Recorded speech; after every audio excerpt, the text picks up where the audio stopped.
Olá, hoje eu falarei sobre a jornada de trabalho e os intervalos para descanso, que alguns denominam intervalo para refeição e descanso. A CLT, ela preconiza o direito ao intervalo para refeição e descanso, tendo em vista a proteção à saúde do trabalhador. Então, nós temos na consolidação das leis do trabalho, dos artigos 66 a 62, regulamentações relacionadas à jornada de trabalho e esses intervalos.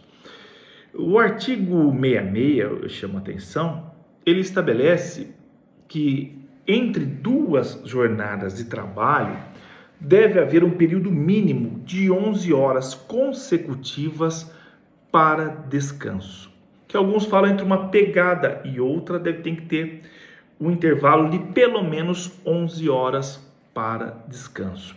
Um exemplo que eu sempre dou em sala de aula é o seguinte: se o empregado encerra sua jornada às 22 horas, exemplo, um professor, ele não pode iniciar uma outra jornada, um outro horário de trabalho no dia seguinte, antes das 9 horas. O descumprimento dessa regra caracteriza a sobrejornada indevida e enseja o pagamento das horas extras desse período. Que aí pode ter até a discussão se a natureza é de horas extras ou indenização, mas exige o pagamento desse período. Por exemplo, deveria ter 11 horas de intervalo, teve apenas 9 horas de intervalo, 9, 10, 11, temos aí 2 horas de diferença. Então, essas 2 horas devem ser pagas com o adicional de pelo menos 50%. A lei que cuida do descanso semanal remunerado, que nós já falamos no vídeo anterior, ela estabelece que o intervalo de descanso semanal remunerado deve ser de pelo menos 24 horas. Também a CLT, no artigo 67, preconiza que deve existir esse descanso de 24 horas consecutivas. Então, esse descanso de 24 horas, o descanso do repouso semanal remunerado, ele soma com essas 11 horas. Então, na verdade, o empregado, por exemplo, que sai do trabalho no sábado e retorna na segunda-feira, ele tem que ter 35 horas de intervalo ininterrupto, sob pena de descaracterizar e ter que pagar o tempo faltante com o adicional de 50%. Podemos entender que esse adicional é o adicional, mais para frente eu falo por quê, ele deve ser de 50% a título de horas extras. Se for hora extra, vai ter o cômputo para o recolhimento previdenciário, fundo de garantia e etc. E se for de natureza indenizatória, com posicionamento que alguns podem ter após a reforma trabalhista, seria apenas a indenização correspondente. Pois bem, nesse sentido, nós temos também uma questão importante, que a ausência de descanso semanal remunerado, o trabalho no descanso semanal remunerado ou o trabalho em feriado, ele deve ser remunerado, se não for compensado, dado outro dia, com pelo menos 100%, que nós denominamos do pagamento em dobro.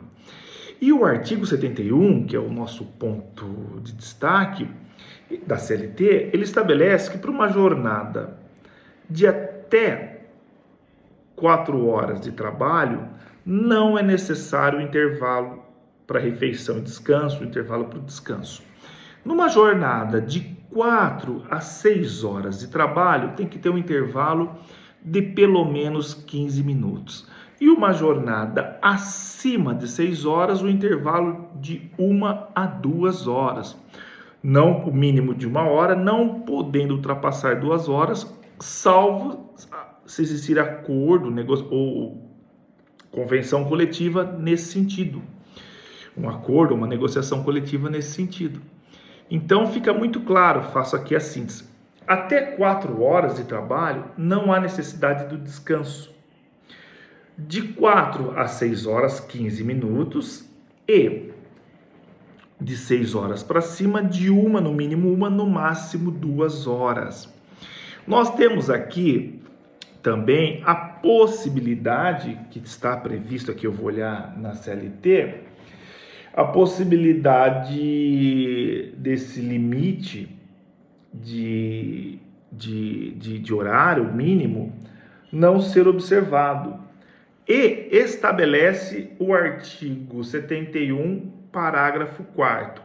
A não concessão ou a concessão parcial do intervalo intrajornada mínimo para repouso e alimentação a empregados urbanos e rurais implica o pagamento de natureza indenizatória apenas do período suprimido, com um acréscimo de 50% sobre o valor da remuneração da hora normal. O que estabelece aqui, então, o sistema normativo? Que é possível que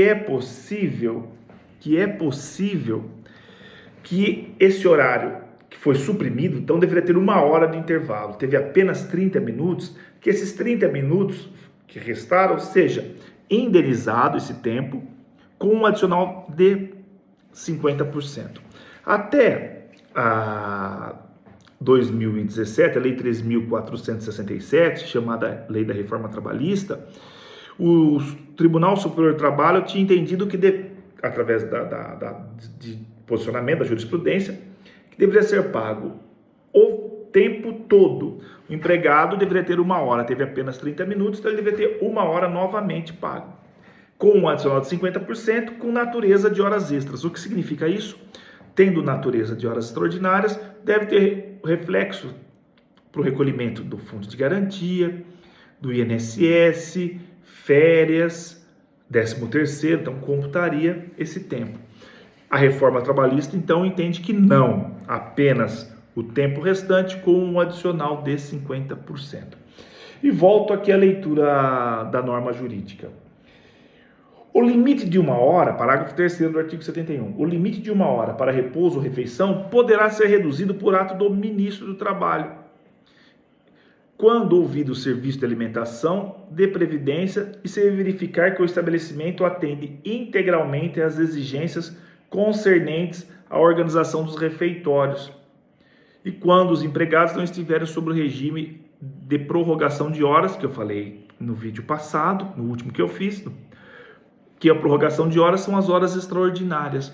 Mas nós temos também a possibilidade de, através de negociação coletiva, ser trabalhada a questão da redução desse horário para 30 minutos. Então, é possível, através de negociação coletiva, reduzir esse tempo para 30 minutos, se houver refeitório e, óbvio, não tiver no regime de horas extraordinárias.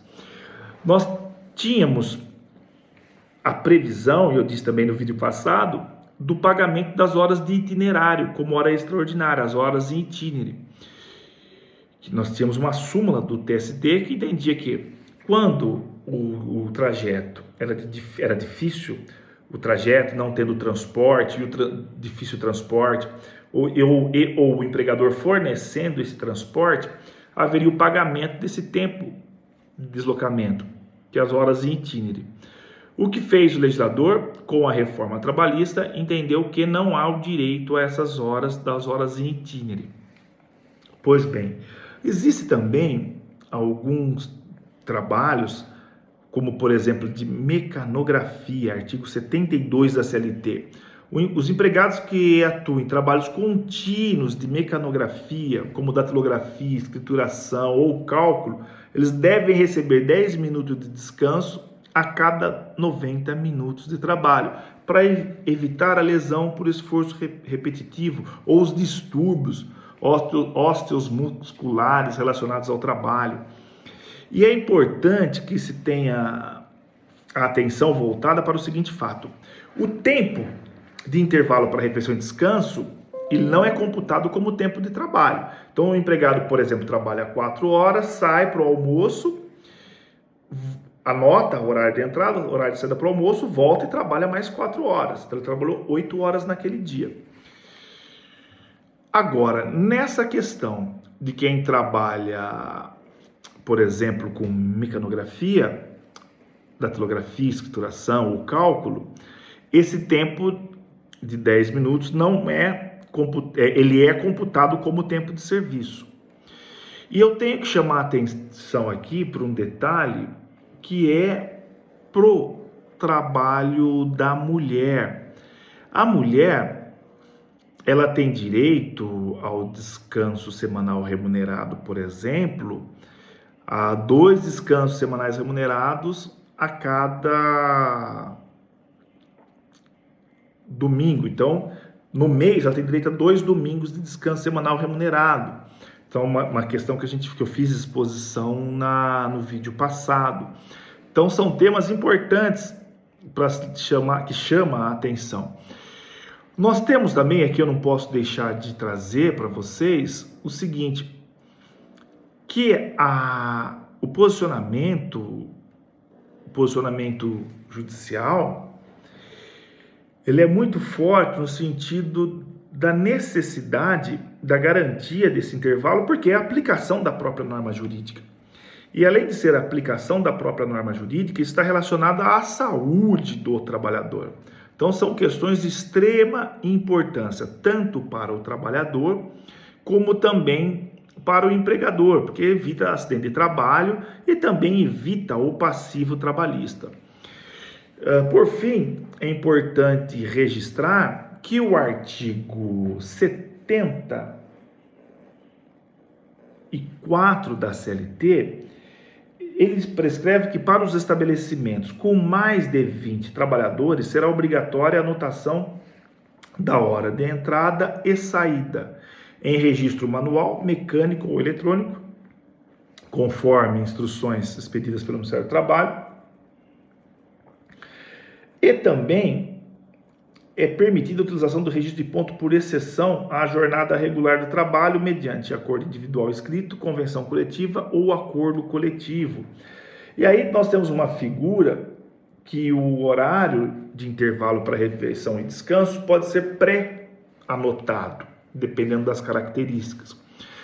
E para esse ponto, ou nessas questões, para esses pontos, é importante também que a empresa fique atenta ao registro, principalmente a empresa que tem mais de 20 empregados, para esse controle. Porque quando o empregado alega que trabalhou no horário de intervalo para refeição e descanso, cabe ao empregador demonstrar como regra que ele não trabalhou. Por isso a anotação é importante. E também, um ponto que eu devo lembrar é que com referência ao empregado doméstico. O empregado doméstico, que tem legislação, lei complementar própria, deve também ter o gozo do intervalo para refeição e descanso. E deve o empregador também fazer esse registro, essa anotação, para evitar uma demanda trabalhista, um passivo trabalhista também. E com referência ao doméstico, mesmo tendo uma empregada ou um empregado doméstico, tem que existir a anotação. Então, ficam aqui essas considerações a respeito do intervalo para refeição e descanso e a jornada de trabalho. Espero vocês no próximo vídeo.